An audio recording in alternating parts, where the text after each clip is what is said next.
Welcome to the Tipping Point Show. I'm Jimmy Evans. I have a great show for you today, a fascinating topic. I'm interviewing an author, Derek Gilbert. You're going to want to see this. Let me say before I get into the interview that we have our Tipping Point Conference coming up, our Prophecy Conference coming up September 20th and 21st. The tickets are on sale right now. We have tickets. You can come physically. We also have live streaming that's available. Go to conference.endtimes.com. This is going to be a Friday night and all day Saturday. We're adding the Friday night. And we have Pastor Jack Hibbs. A lot of you are familiar with Jack Hibbs. He's very well known, has a television show that's on all the time. And a lot of you have been asking for us to have him. So he's coming to be a part. He'll be our keynote speaker on Friday night. I'll be there. Dr. Mark Hitchcock, Pastor Ed Young, Rabbi Jonathan Kahn, of course, Billy Crone will be there also. We have a big lineup. And we have coming this year Max Lucado. Max is a dear friend of mine. He is the #1 best-selling Christian author of all times. His books have sold more copies than any other books except the Bible. He is a brilliant teacher, and he's going to be teaching. He's written books and speaks on the end times. You're going to want to hear him. He's going to be fascinating. So we've got a great lineup of speakers. I want you to be a part of it. So go right now to conference.endtimes.com. You can select your seat there. We have all different kinds of pricing and seats available. And so you need to get it while they're still available because we're expecting this to fill up this year. Go right now to conference.endtimes.com. Want to see you there.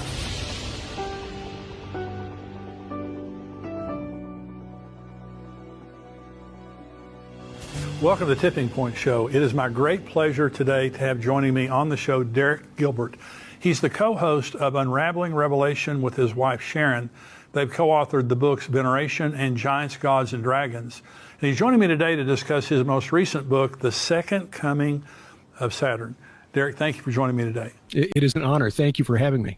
Well, what I love about your book, and I've heard people talk about things like you have in your book, but this is so pertinent to the days that we're living in. There is a presence of evil. Your book, by the way, is called The Second Coming of Saturn. And you're going to explain what this is, but it's very, very fascinating. And I think, I've said to people, I've taught on the end time for 41 years. I just never thought I would see a world like this. And so in your book, you call this The Second Coming of Saturn. Are you saying that the Roman god Saturn is real? Is that what you're saying? Yes. And this, we draw a lot on the work of our good friend, the late Dr. Tom Horn, but also on Dr. Michael Heiser, who also was called home by the Lord last year. His book, the Unseen Realm, and then other books that kind of built on that foundational research, like Reversing Hermann and his readers' companions or his commentaries on the Book of First Enoch, really help us to understand what was in the mind of the Hebrew prophets and the apostles and the early church fathers, for that matter. They understood that the pagan gods of their neighbors, such as Saturn, Jupiter, Apollo, were real entities, but they were fallen angels. And I think we can agree that Satan is one of those fallen angels. Jesus, in fact, in the New Testament, identifies him. When he was accused of casting out demons by the power of Beelzebul, which means Baal the prince, he says, if Satan casts out demons by his own power, how will Satan's kingdom stand? So he's connecting Satan to Baal. He also does it in Revelation chapter 2, the letter to Pergamum, where he says, I know where you live, where Satan dwells. That's a reference to the great altar of Zeus. Well, Zeus was the storm god and the king of the pantheon for the Greeks, just as Baal was the storm god, king of the pantheon for the Canaanites. So we know Satan, as a fallen angel, was Zeus, Jupiter, Baal, Saturn. I decided to do a deep dive. This really builds on research that Sharon and I have been doing for the last 8 years. Who was this entity Saturn? What role does he play? And when we start pulling on the historical threads and what the apostles, the prophets, the early church knew, what the pagans around ancient Israel knew, we can identify this character, I think, as the leader of the rebellion in Genesis chapter 6, described very briefly in 4 verses in Genesis, the leader of the sons of God, these fallen angels who came to earth, commingled with humanity. And then in the book of First Enoch, we learn the extent of their sin, not just commingling their seed with that of humanity, but also teaching us forbidden knowledge. And it was clear to the prophets and the apostles that was why the world is in the state it's in. Yes, the Genesis 3 fall in the Garden of Eden, very important. That is what got us kicked out of God's garden, his holy mountain. Eden was on a mountain, Ezekiel 28. But the sin in Genesis chapter 6, where we were convinced by these entities not only to worship them, but then to practice these occult rituals and divination and spell casting and so forth, there is a lot packed in there. The book, The Second Coming of Saturn, actually was intended to address one question. What happened to the leader of that rebellion? And I think the answer is, not only is he the character called Kronos by the Greeks, Saturn by the Romans, and a number of other names throughout the ancient world, but he will return in Revelation 9 as the destroyer, Abaddon or Apollyon. And you talked about the book of First Enoch. Now, the book of First Enoch is not canonized, but I believe, now not Second Enoch and other books, but First Enoch, it's a special book because it gives very special revelation from Enoch as to the identity of these fallen angels and what they did, and actually the origin of demons. But you talked about, Saturn will return. This is called the second coming of Saturn. And really, Derek, it really helps to explain some of the things that are happening in the world right now, because you talk about a conjunction, the Great Conjunction. Talk about that for just a minute. On the winter solstice of 2020, December 21st, and the solstices, the winter, summer solstice, these are very important dates for occultists. Now, as Christians, we understand our fates, our destinies are not governed by the movements of planets in the sky or, certain points in the calendar year, like the solstices, the equinoxes. But there are very important, very wealthy people in this world who do, even to this day. I mean, we as Christians, many of us consider Ronald Reagan to be the greatest American president, at least in the modern era, but we forget that his calendar was set by his wife, Nancy, in consultation with her astrologer, Jean Dixon. Yeah. So this is not an unusual concept. On December 21st, you might remember of 2020, the news was full of stories about the Christmas star, how Jupiter and Saturn were coming together in the night sky, and that this is probably what the wise men saw back 2,000 years ago. Well, no, it's not what they saw. But more importantly, for astrologers and for occult adepts who are looking for signs to begin a new age, this is not just a term, they really are looking to kick off a new era of human civilization. This marked the transfer of power, as it were, from Jupiter back to Saturn. Now, if you remember Greek and Roman mythology, the story was that Saturn, Kronos in his Greek incarnation, took over control of of creation from their father, the sky god, Oranos in the Greek pantheon. And he, in turn, was overthrown by his son, the storm god, Zeus or Jupiter, who cast him down to Tartarus, the bottomless pit.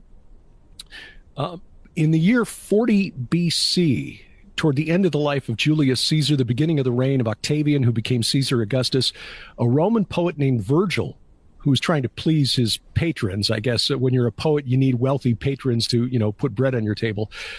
He suggested that the reign of Caesar Augustus, the reign of Octavian, would lead to a new golden age, which justice returns old Saturn's reign with a new breed of men sent down from heaven. Now, this has been interpreted various ways over the centuries. In fact, Emperor Constantine in the 4th century, who legalized Christianity in the Roman Empire, took that as a prophecy of Jesus Christ. When you read Virgil's poem called the Fourth Eclogue, it's clear that this is not a prophecy, a Christian prophecy. A new breed of men sent down from heaven. We tried that back in Genesis chapter 6. It didn't end well. Yeah. But there are those who still see this as a future golden age. This is based on the Greek poet Hesiod, who saw that back in the days when Kronos ruled in heaven, there was a race of men who had all good things. That was the golden age. Then it was followed by a silver age, which is not quite as good, a bronze age, which was harsh, and then the iron age, which is the age in which Virgil was living at the time he wrote that poem. But they're looking forward to Saturn's return, the return of Kronos, the return of this entity, Shemiyaza, the leader of the Watchers from Genesis chapter 6, to bring with him a golden age. And I think that there is a powerful group the type of people who will attend events like the World Economic Forum, right, which just concluded in Davos, Switzerland, right, who think that this transfer of power was signaled by the Great Conjunction on the winter solstice of 2020. And what's really interesting, Jimmy, is that that took place, the meeting of Saturn and Jupiter in the night sky at 0 degrees of the constellation Aquarius, which means that effectively on the winter solstice of 2020, 50 years after that song was a hit, the age of Aquarius, right, yeah, we are now, according to astrologers, fully in the age of Aquarius. And I think these people, the wealthy, those who want to reset human civilization along their lines, think that this is the beginning of a new golden age. We're going to get right back to the show. Listen, if you want to support us here at endtimes.com, there's 2 ways you can do it. One is by becoming a subscriber, $7 a month. You get the full Tipping Point show every week without advertisements, plus all the other podcasts and information that we have. We have updates from Israel every week. Dr. Mark Hitchcock has a teaching, a podcast every week, all kinds of things that we do. I answer questions. I bring a devotional every week, $7 a month. You can also give to us.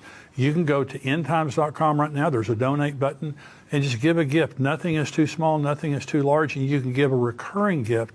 It's a huge blessing to us because we're in a war in the world right now spiritually. This is a very severe time. And I believe the most important message in the world right now is the gospel of Jesus Christ. And we preach the gospel and people get saved through this show, but also helping people understand the times that we're living in. A lot of people are depressed. A lot of people are suicidal because of the things that are happening in the world. We come alongside people to encourage them and help you to understand this is what's going on. And even though it looks like bad news, it's good news because Jesus Christ is coming.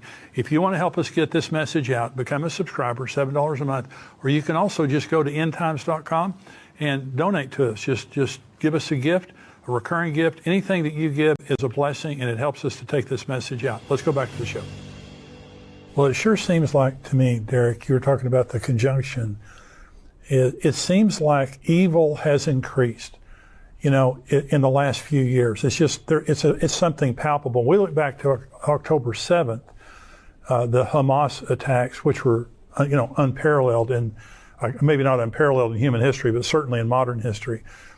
Just this horrific violence there, and then the anti-Semitism that's in the world right now, which is a spirit. And I've said it before: anti-Semitism is not ideology; it's a spirit, because no one can articulate it of why they hate the Jews. They all have their different reasons, but it's just like something has been released in a new level. And I think that what you're saying is it goes back to the conjunction, because Genesis 1 says that God created the sun, moon, and stars for signs and for seasons. And God uses the sun, moon, and stars not for the same reason the astrologers do, but for his own reasons. And so I just think that it seems to me, when I was reading your book, it makes sense, because not only do we know from Genesis 6, and you were talking about the Golden Age, it says they were men of renown. And I was reading, and this is Genesis 6, it talks about there were giants on the earth, men of renown. Well, one of the commentaries I was reading said the reason that the writer Moses didn't go into detail is because people of that age would have known what he was talking about.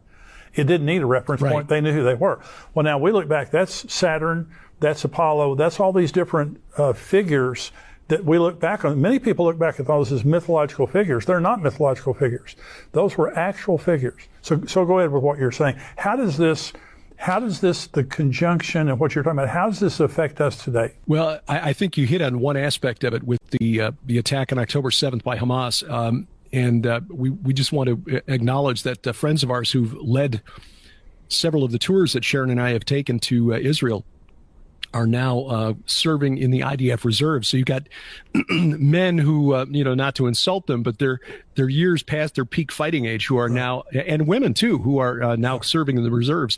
In fact, an archaeologist we spent a day with visiting megalithic sites on the Golan Heights last March, now serving in the reserves and protecting communities in the north of Israel. So, but this goes way, way back. I think we can trace this back. In fact, I'm going to do this is going to be part of a book that Sharon and I are working on for later this year. My wife Sharon and I have co-authored two and working on another one called The Gates of Hell.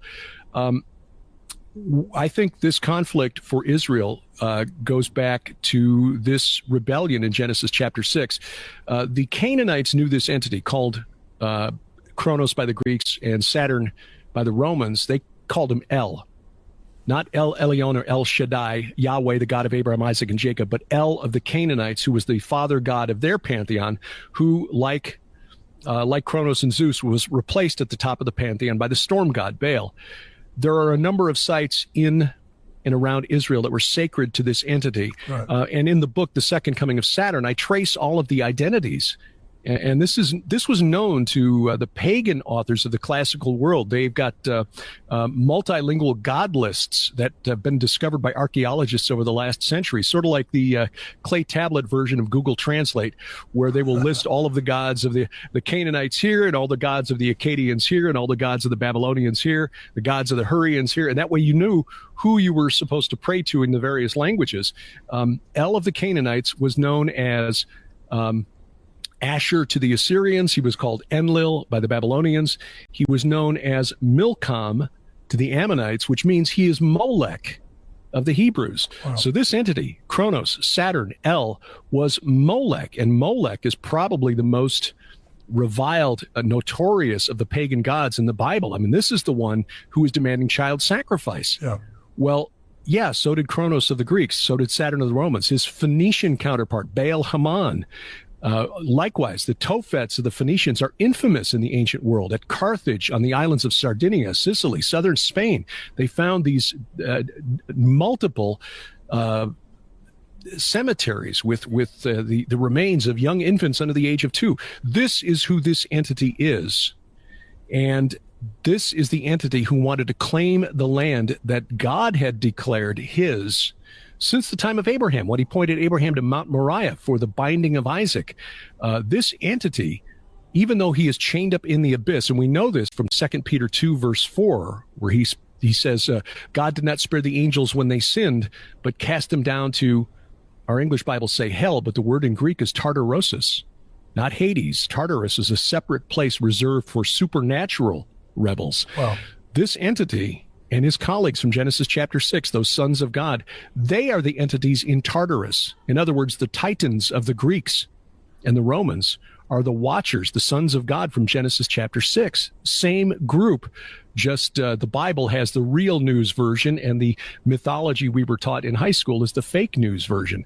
So this entity, Milcom, El, Kronos, Saturn, whatever you want to call him, convinced Solomon, shortly after completing construction of the temple on the Temple Mount, convinced Solomon to build a high place. He built several, actually, one for Astarte, one for Chemosh, but one for Milcom, Molech, Enlil, El, etc., on the Mount of Olives to the east. And anyone who's been to Israel knows that the Mount of Olives is higher than the Temple Mount. Right. So when you opened the door of Solomon's temple, you would look across the Kidron Valley and look up on this high place for this entity, Molech. And Jesus, I think, signaled the importance of this long war against this particular entity by what he did during the final week of his life, where he spent the last week of his life dividing his time between teaching in the temple, on the Temple Mount, and teaching on the Mount of Olives. He raised Lazarus from the dead there. He delivered the Olivet Discourse, his longest teaching on what would happen in the end times, on this mountain. He was arrested there. He was crucified there, buried there, descended into the abyss, according to 1 Peter 3:19, where he proclaimed to the spirits in prison. He basically went down and declared victory over this entity, Saturn, Kronos, El, Molech. And then he was raised up again. And according to the Gospel of Luke, he ascended into heaven from Bethany, which is on the Mount of Olives. And of course, Zechariah 14 tells us he returns to the Mount of Olives. Right. So this entity, El of the Canaanites, with his holy place on Mount Hermon, which is the northernmost mountain in Israel and the highest mountain anywhere near Israel. A scholar referred to it as the Canaanite Olympus. To think about it that way, is where the Canaanites believed their gods met. That's where Jesus went for the transfiguration. Right. At the base of that mountain, Caesarea Philippi, is where he declared his divinity. Blessed are you, Peter. And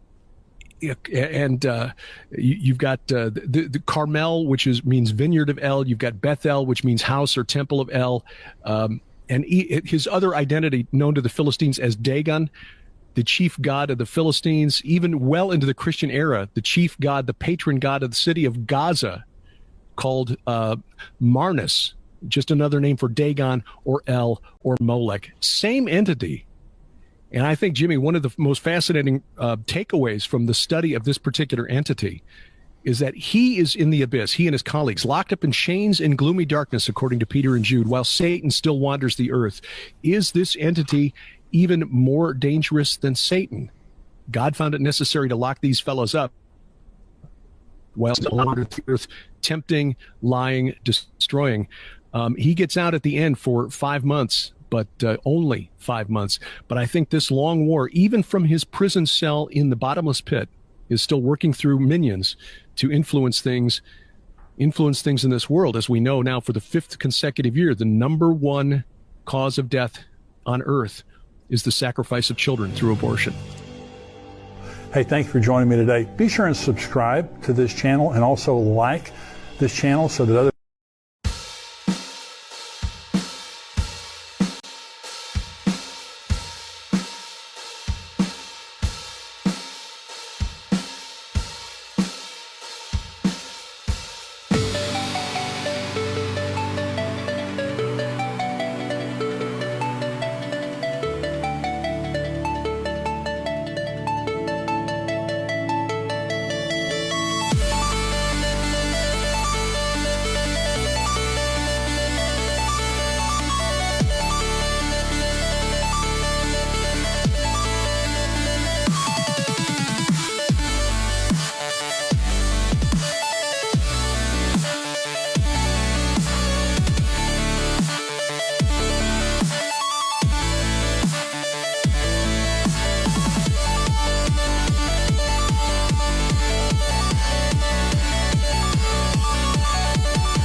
was chasing distant skylines, running far from where you stood, thinking if I had it all then maybe life would feel like it should.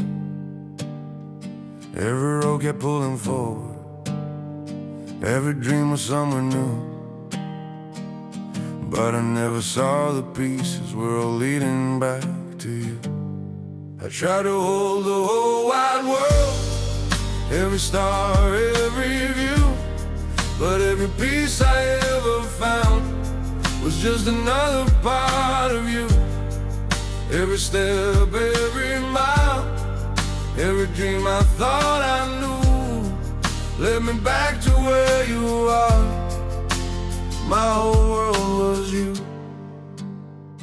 All the things I thought I needed started fading one by one, when I saw that all my reasons ended where we'd begun. I try to hold the whole wide world, every star, every view, but every piece I ever found was just another part of you. Every step, every mile, every dream I thought I knew led me back to where you are. My whole world was you. If I had just turned around sooner, I would have seen it clear. Everything I ever searched for was already right here. I don't need the whole wide world, I don't need a sky so blue. Every piece of life I want is already in you. Every road now feels like home, every dream has come in view. I was lost until I found